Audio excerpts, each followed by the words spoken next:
Hello viewers, আসসালামু আলাইকুম। Welcome back to my channel Arishan lifestyle. তো এই তো আজকে দুপুরে আমাদের দিকে অনেক বৃষ্টি হচ্ছিল আর অনেক জোরে বাতাসও হয়েছিল। তো জানালার পাশে বসে বসে সেটা আবার আমি দেখছিলাম, খুব ভালো লাগছিল দেখতে। তো আপনাদের সাথেও একটু এই সুন্দর বৃষ্টি পড়ার দৃশ্যটা শেয়ার করলাম এই আর কি। তো এই তো এখানে দুটো বাটি, এগুলো হচ্ছে মার্বেল কোটিংয়ের সিরামিক্সের দুটো বাটি আর কি। তো আজকে আমার ছোট বোনের অনার্সে ভর্তি হবে, তো এর আগে যে টেস্ট পরীক্ষাটা নেওয়া হয়েছে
রান্না করেছিলাম আর অর্ধেক ছিল।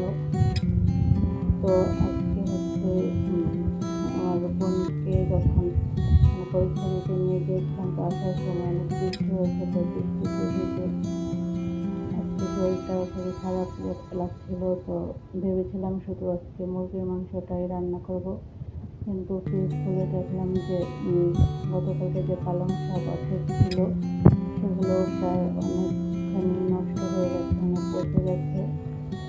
তো ভাবলাম যে বাকি যতটুকু ভালো আছে তো ততটুকু রান্না করে ফেলি।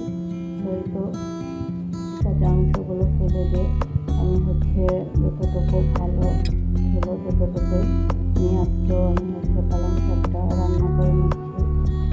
তো এই তো মুরগির মাংসটা আমি সব মশলা দিয়ে একসাথে কষিয়ে নিয়েছি। তো এই পথে হচ্ছে আমার হাজব্যান্ড কিচেনে এসেছিলো। তো সে এসে দেখলো যে মুরগির মাংসটা অনেক ছিল। তো সে বললো কালারটা তো চমৎকার এসেছে, তো এর মধ্যে যদি আরেকটা টমেটো কেটে দেওয়া হয় তাহলে কালারটা আরও বেশি চমৎকার আসবে আর খেতেও ভালো লাগবে। তো হাজব্যান্ডের কথা শুনে আমি কিন্তু একটি টমেটো হচ্ছে এই পর্যায়ে তরকারিতে দিয়ে দিয়েছিলাম। তো এই তো আমার রান্না বান্না কমপ্লিট। তো আজকে রান্না করলাম আমি মুরগির মাংস রান্না করলাম আর হচ্ছে পালং শাক রান্না করলাম আর ভাত রান্না করলাম। এই ছিল আজকে রান্না বান্না। তো এই ব্লগের এই পর্যায়ে আপনাদের